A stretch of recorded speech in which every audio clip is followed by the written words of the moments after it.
the Emerald Summit off. Grace Lamb is truly an embodiment of women's leadership and sustainability advocacy, and she is here with us today for a chat that we promise will be insightful, empowering, and a source of inspiration for us all. Grace's journey is one of relentless commitment to making a difference. It's the belief that women are not just part of the sustainability conversation, they are leading it. So who is Grace Lamb? As you know, she's someone with an impressive background. Before embarking on her journey with NetaCarbon, Grace lent her expertise to KawiSafi Ventures and McKinsey Company. A native of Hong Kong, Grace is currently pursuing a dual master's degree in public policy and business administration at Harvard Kennedy School and Harvard Business School.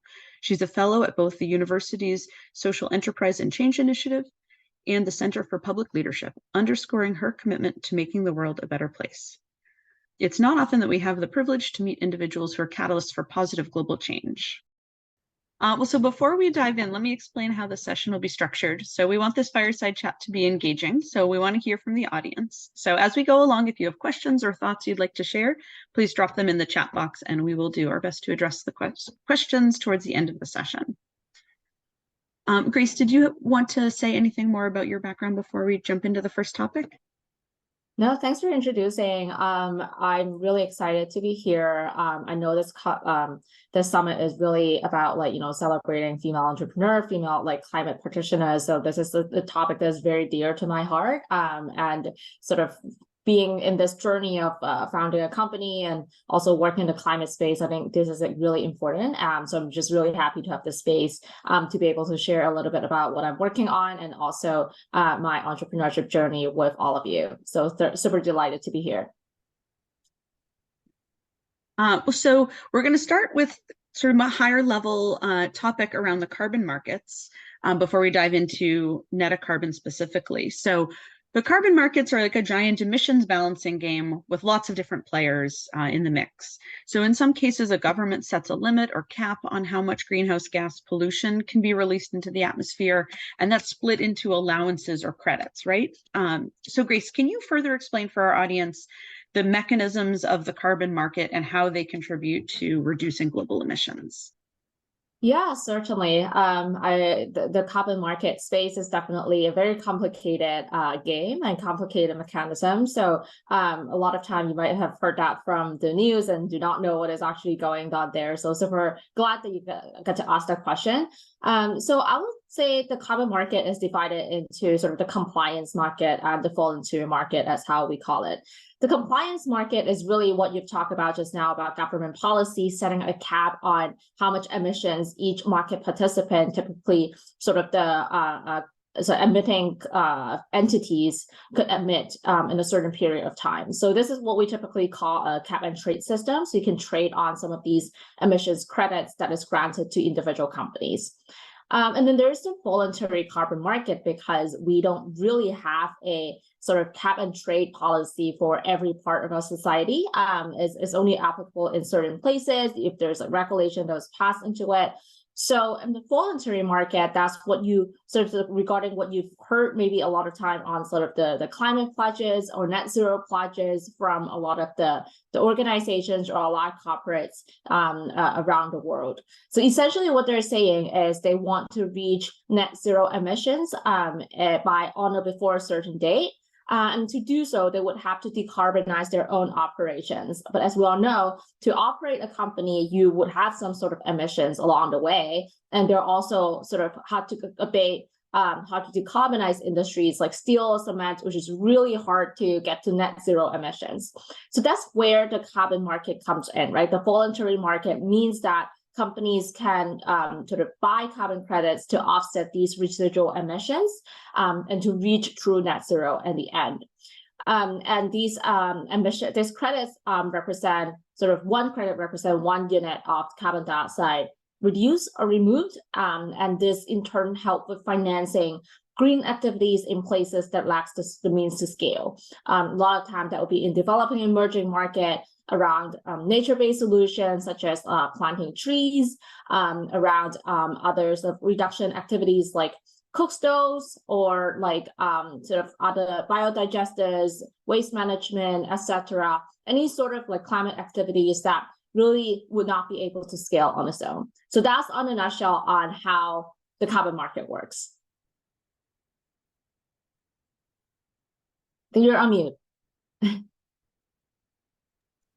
least once a day. Thank you.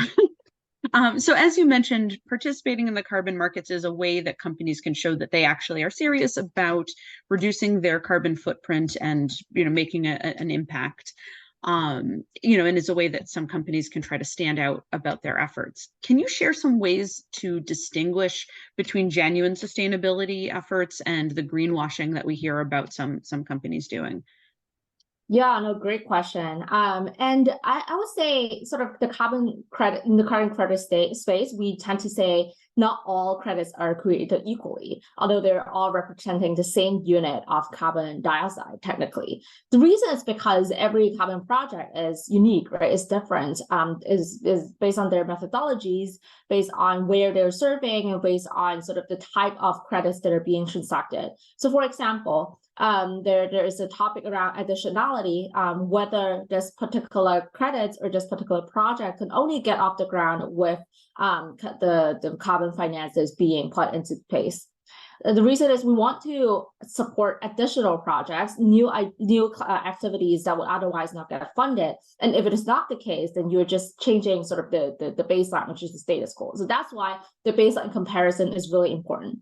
That's one factor. Another factor, there are also other factors like leakage or permanence. For example, when you planted trees and then the wildfires comes in and wipe down the tree, how will you account for that credit? Like, do you account it for certain years or not? And when these carbon dioxide are being released back into the air. So there's also a factor that some companies we need to consider and really look through the weeds and like what the credit they're actually buying, what that would mean. Another really important element into it is also co-benefits. Some of the projects which has co-benefit to communities that they're serving.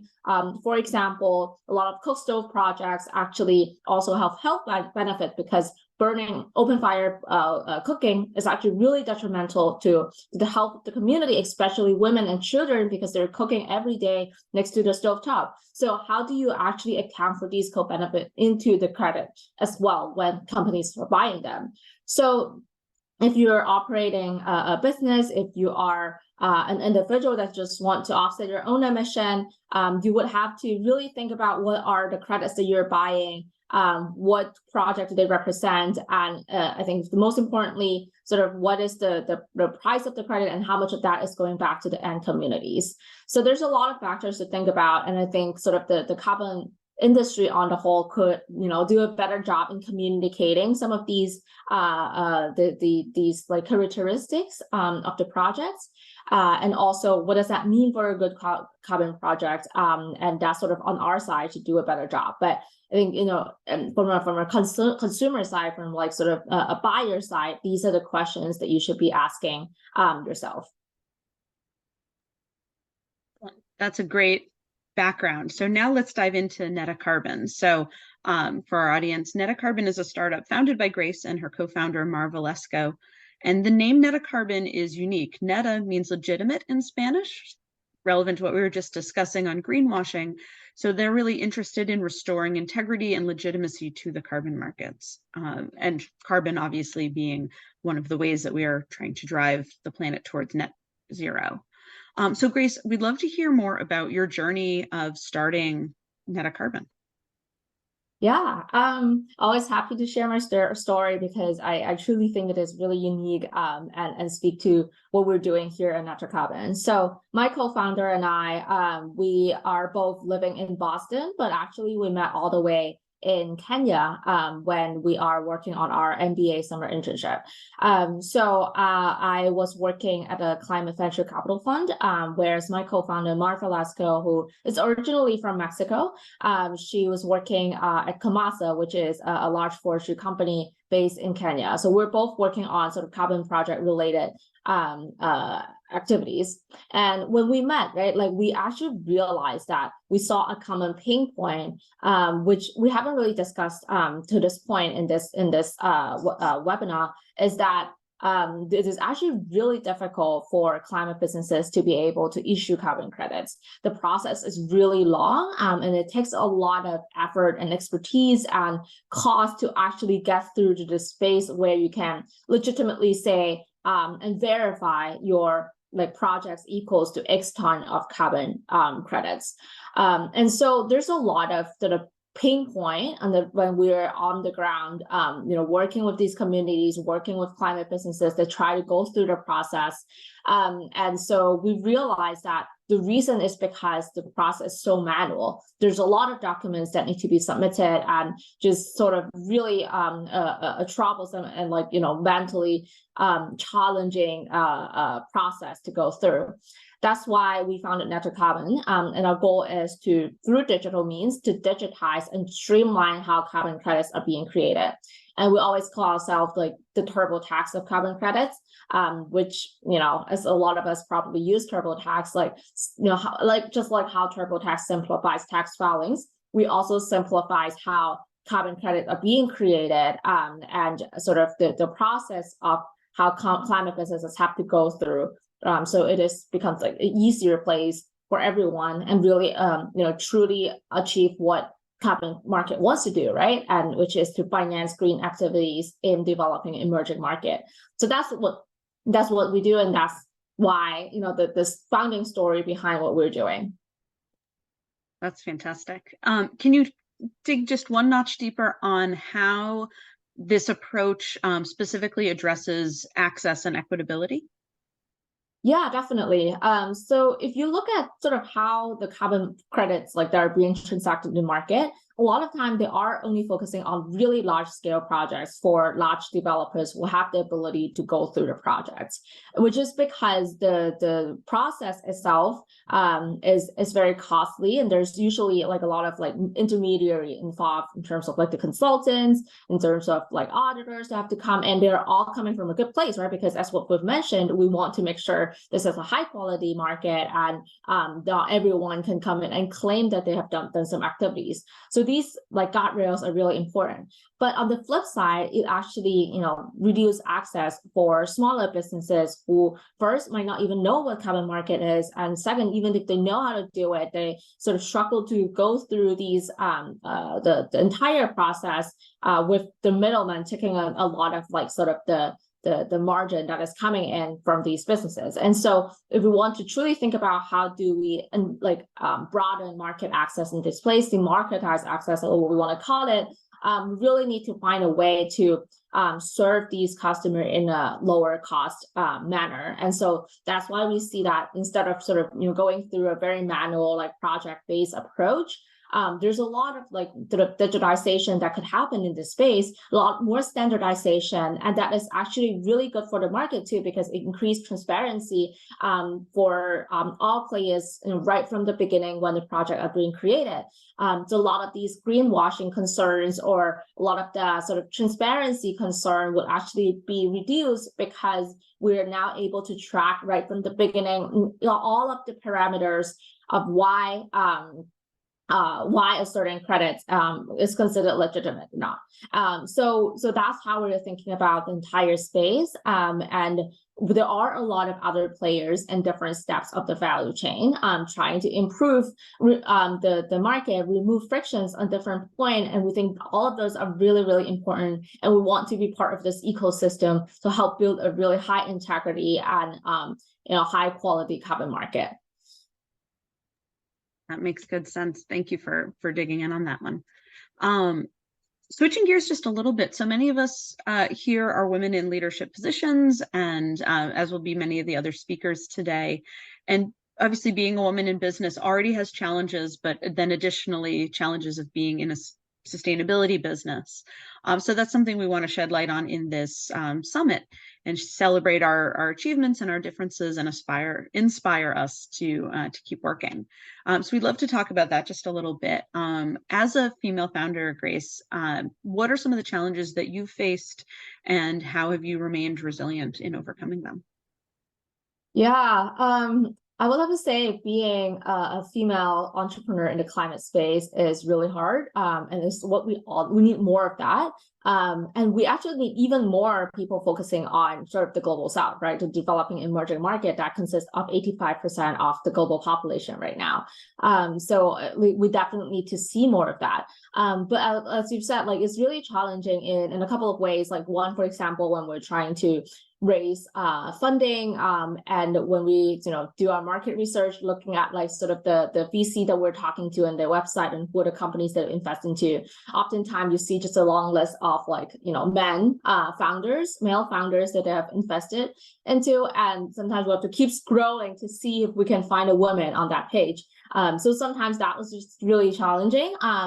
And also just sort of, in general, right? Like, how do we think about women's participation and how women in the workplace? A lot of that challenges around how do you be confident and also, support, like show like strong, like, support for your own business. And a lot of times that's around how you are being, perceived, not what you truly think. So like all of us could have a lot of conviction on our business, but sort of, maybe that's a way of like how you can be a better public speaker, or in a better way of like promoting like the business idea and also the thoughts that you have.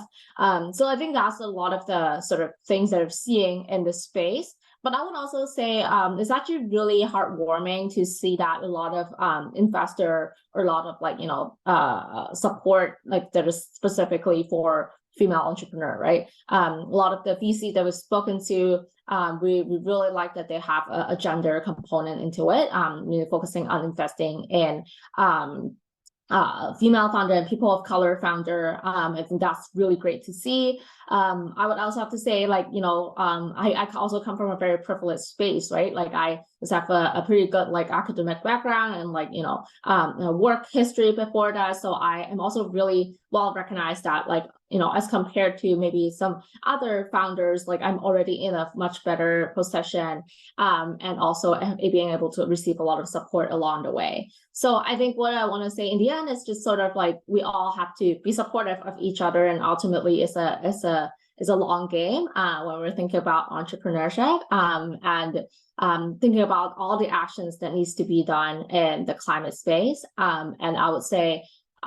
just sort of having like a network and a community to support each other is really important. And I'm really glad that I was able to find that in my community. I was able to work on this startup with another really great female founders, and my co-founder is also female, so like an all-women team.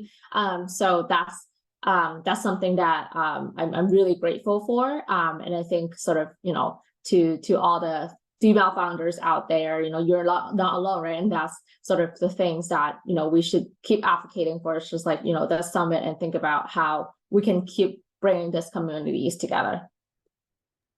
Absolutely. I couldn't agree more. As someone in the team building and support and mentorship and coaching space, all of that is absolutely resonates.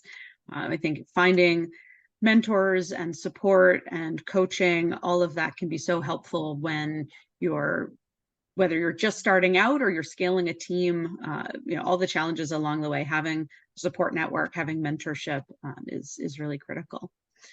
Well, so we've reached the end of the set of questions that we were going to ask to Grace. So if there's anyone in the audience with a question, please go ahead and drop it in the Q&A or in the chat box, and we can give the opportunity for some audience questions.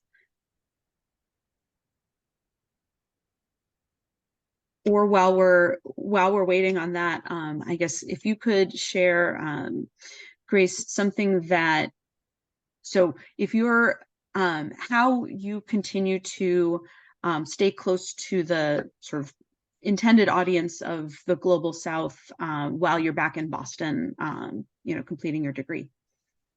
Yeah, so definitely happy to share a little bit about that. So as I've said, right, like I come from Hong Kong, so like very close to the developing Asia community there. My co-founder is from Mexico, so I think there's like and we both work in Kenya. So for us, like it is something that's very dear to our heart, and the proximity like element is really something that we treasure onto. So for example, my co-founders right now back in Mexico, so like sort of really being able to work with our customers there is something that we in person and just side by side is something that we really treasure. We also sort of really tap into our network and our advisors, and if what you said earlier, right, like our mentor in some of these spaces, so make sure we're part of that conversation. And I think like sort of for us, a big part of what we want to do and the reason why we want to do is to, help the pro-climate businesses in these places, right? So it's important for us to really stay close to that and make sure we are doing, we are actually truly providing value and creating impact in these spaces. So definitely, that's something we really want to keep doing, which is to stay close to our customers that want to serve, and also the end consumer that we want to serve. That's sort of the things that we're really focusing on. So yeah, I would have to say sometimes you really have to, navigate between this like space of like working on your startup and then working, thinking about how to use tech to enable the space, but also thinking that in the end of the day, it's like human, it's communities and households, like the families behind us that we want to serve, right? And we want to make sure that connection is really clear, and that's sort of, to be able to prove or to showcase our theory of change, but also at the same time to show that, we are actually creating impact in this space and creating high quality projects that are, improving people's lives. So yeah, I'm so glad that you asked that question. And we have another question from the audience. This is from Buva. Can you tell us how startups in this space can benefit from starting a carbon credit program? Any first steps to keep note of? Yeah, I think like sort of when you think about like maybe like most of the audience here are like climate entrepreneurs, at least they're interested in climate in a certain way. So there is the component of you think about like really be diligent about like your carbon footprint, your business's carbon footprint. How do you actually minimize the impacts in the world as much as possible, right? Like for example, if you are a like sustainable fashion startup or a company, then of course, the materials that you're sourcing should be low carbon, like sort of the way of your shipping and all of that should be, right?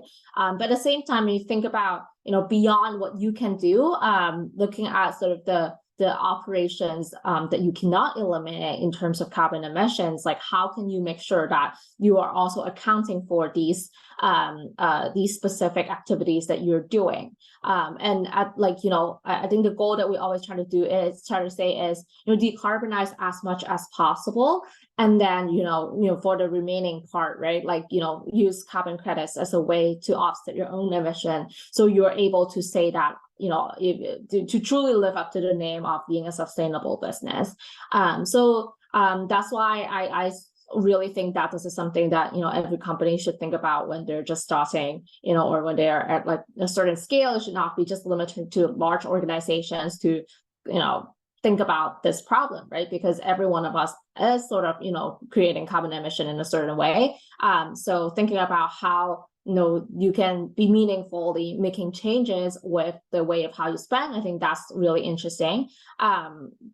So I would say definitely think about how you want to start and where you want to start your carbon program, and how you can be like really thoughtful about the project you're choosing in terms of purchasing in the space. And I guess like for individuals who are joining who don't really have like who are not like an entrepreneur or like a business executive, sometimes let's say even if you buy a flight, you will have a little button that say like, hey, do y'all want to offset like with X dollars, and really think through that option, right? Like if you're offsetting with like $1 per ton of carbon dioxide, and like sort of some of those like numbers, just like think about what that actually means. And if you have the chance, like really look at what are the projects that are being supported in these activities, and that would give you a better sense of where your money is going into, and sort of what project you are supporting, and having that awareness in general, I think is good. Of course, we can't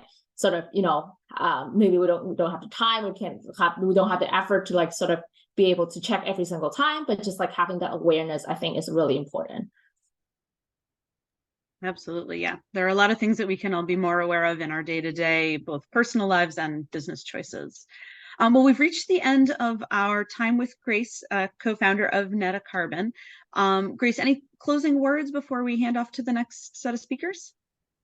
Yeah, no, I'm just really thankful for the opportunity to be able to share a little bit of what we're doing here. So thank you, Walt and Max, for organizing the summit. I would love to, connect with anyone who were interested in this space. And specifically, if you are also a female entrepreneur, like trying to do good work in the climate space, we'll love to chat. I think we all need to be there to support each other. And Tiana, thank you so much for doing a great job of moderating the panel, and especially on a topic of carbon market, which is a little bit like, a niche topic, the topic that's getting a lot of news in the space and in the world, and thinking about how do we actually understand beyond sort of the headlines that us and the media is a really important task that that all participant in the carbon market space should be thinking about.